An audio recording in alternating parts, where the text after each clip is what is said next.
अगर आप 10th standard में हो तो ये वीडियो आप लोगों के लिए बहुत ज्यादा इंपॉर्टेंट है, क्योंकि गाइस अराउंड 80 to 85% बच्चे प्रीलिम एग्जाम्स के अंदर ये मिस्टेक करते हैं और हो सकता है आप भी करने वाले हो।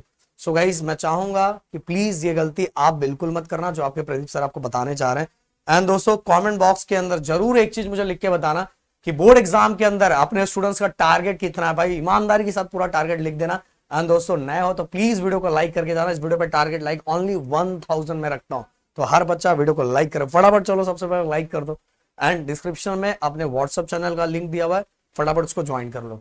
अब चलो बात करते हैं सर कौन से मिस्टेक की आप बात कर रहे हैं।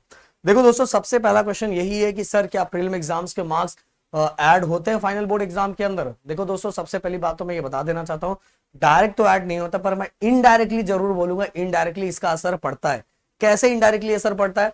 देखो दोस्तों अगर जो ओरल के मार्क्स है, जो आपके प्रैक्टिकल के मार्क्स है, अगर टीचर का मन करे भाई अपने को थोड़ा ज्यादा मार्क्स दे देने पे क्या ही चाहता है, उल्टा बच्चे को मार्क्स मिल जाएगा, तो टीचर का प्लान होगा कि इसको 20 मार्क्स 20 पूरे मार्क्स दे दूं।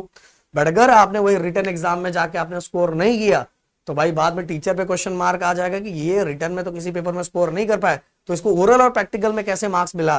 तो बाद में बोर्ड की तरफ से हो सकता है टीचर को बहुत प्रॉब्लम क्रिएट हो जाए। इसलिए टीचर ये ऑब्जर्वेशन प्रीलिम एग्जाम्स में ज्यादा टीचर्स करते हैं कि ये पेपर कैसे लिख रहा है। एटलीस्ट प्रीलिम एग्जाम में एटलीस्ट आप अगर पास भी होते हो तो भी आपको अच्छे खासे मार्क्स ओरल और प्रैक्टिकल में मिलेंगे, बहुत अच्छे खासे मार्क्स मिलेंगे जितना आपने सोचा भी नहीं होगा। इसलिए दोस्तों प्रीलिम एग्जाम को ऐसा नहीं कि पूरा हल्के में ले लो, नहीं भाई सीरियस होके लो। बट एक गलती बिल्कुल नहीं करना जो गलती के बारे में आपको बताने जा रहा हूं। कौन सी गलती है? देखो दोस्तों हर साल क्या होता है कि प्रीलिम एग्जाम में ज्यादा स्कोर दिखाने के चक्कर में, ज्यादा स्कोर पेरेंट्स को बताने के चक्कर में बच्चे क्या करते हैं, बहुत सारा जरिया ढूंढते हैं। बहुत सारे जगहों कुछ स्कूलों के अंदर तो टीचर खुद बच्चों को क्वेश्चन बता देती है कि प्रीलिम एग्जाम की तैयारी ये क्वेश्चन ही करके आना, हम लोग इससे रिलेटेड क्वेश्चंस करवाने वाले हैं, ये एग्जाम्स में क्वेश्चंस आपको दिखेगा। तो बच्चा वही क्वेश्चन पढ़ के जाता है एंड प्रीलिम एग्जाम में अच्छा स्कोर भी कर लेता है, उसका कॉन्फिडेंस बहुत हवा में सवार हो जाता है कि मेरे को तो इतने मार्क्स मिले।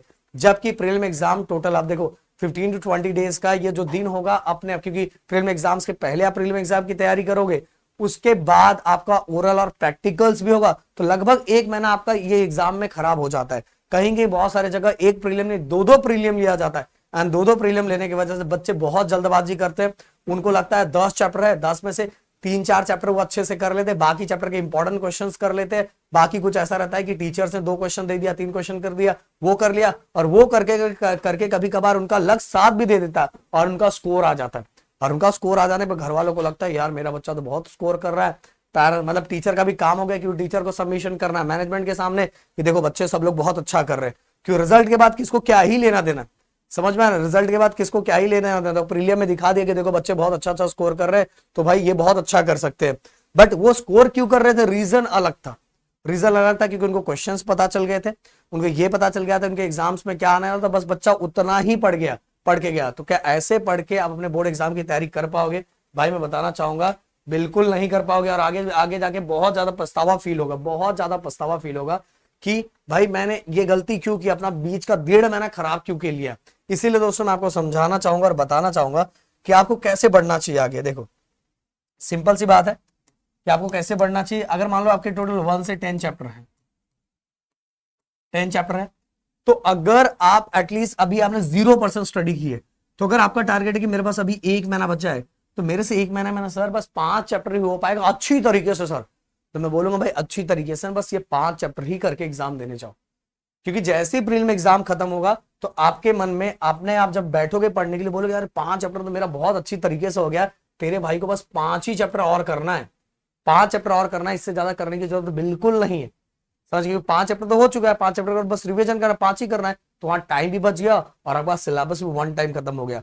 बट अगर आप ऐसे स्टूडेंट हो कि आपने बस प्रीलिम एग्जाम के टाइम इधर उधर करके स्कोर निकाला, जब पढ़ाई देखा जाए, अगर उसके पीछे की सच्चाई देखी जाए तो बिल्कुल ना के बराबर हुआ है, तो भाई फिर से आपको टेंशन आएगा, अरे यार मेरा तो 10 के 10 चैप्टर बचा है, क्योंकि मैंने पहले वाले में से बस 2 मार्क्स के क्वेश्चन किए थे, इसमें 1 मार्क्स के क्वेश्चन किए थे, बस ये किया था वो किया था, यहाँ से कुछ वीडियो उठा लिया था, जिसको आता पता कुछ नहीं था उसने भी कुछ भी मेरे को बता दिया था, उसका मैंने सुन लिया था, अब तो मेरी बैंड बच गई, मेरा तो टाइम भी खराब हो गया, मेरा टाइम भी बहुत कम बचा हुआ और मेरा कुछ हुआ भी नहीं। तो प्रीलिम एग्जाम में ये जल्दबाजी करने से पहले बता रहा हूं आप लोग को बचना चाहिए।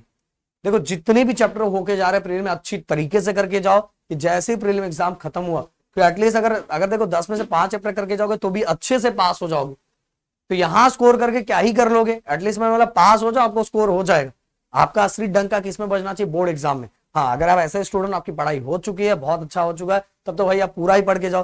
पर ऐसे स्टूडेंट की 0% हुए तो जल्दबाजी नहीं करना है, ट्राई करो मैक्सिमम चैप्टर करने का। ऐसा नहीं बोल रहा हूँ कि चैप्टर 5-10 में सर ने 5 बोला तो 5 ही करो, नहीं, मैक्सिमम चैप्टर करने का ट्राई करो। मैं बोल रहा हूँ अपने इस यूट्यूब चैनल पे ऐसे ऐसे साइंस के वीडियोस हैं गाइस, इतना अच्छे अच्छे कमेंट आते हैं। आप जाके एक बार वीडियोस देखो, आप बोलोगे सर साइंस के चैप्टर तो बहुत सिंपल कर दिया आपने। अलजेब्रा के जाके देखो, अलजेब्रा का जाके देखो, अलजेब्रा का जिस तरह से हमने चीजों को बताया। फाइनेंशियल प्लानिंग अगर आपको डिफिकल्ट लगे, एक बार मेरा वीडियो देखो। राहुल सर्कल डिफिकल्ट लगे, राहुल सर का सर्कल का 1 शॉट देखो। भाई हो सकता है आप में से बहुत सारे बच्चों को पता नहीं होगा इसलिए डर रहे हो। ग्रामर का जो सेक्शन नहीं आता एक बार देखो, आपको समझेगा कि किस लेवल की चीजें यहाँ करवाई जा रही है। और बहुत हमें पता है कि बच्चों को कैसे समझाया जाएगा कि समझ में आएगा। इसीलिए भाई इतने साल हो चुके हैं। मैंने बोला सही जगह से सही तरीके से पढ़ोगे तो स्कोर होगा। क्यों दोस्तों, मैं बताना चाहूंगा बोर्ड एग्जाम मतलब ओनली गिरी ट्यूटोरियल। अगर आप स्कोर करना चाहते हो तो सभी जगह तक ये बात पहुंचाओ, सभी जगह तक ये ट्रेंड चलाओ। बोर्ड एग्जाम मतलब ओनली गिरी ट्यूटोरियल। सो मिलता है नेक्स्ट वीडियो में। Thank you so much guys, जय हिंद एंड जय महाराष्ट्र दोस्तों।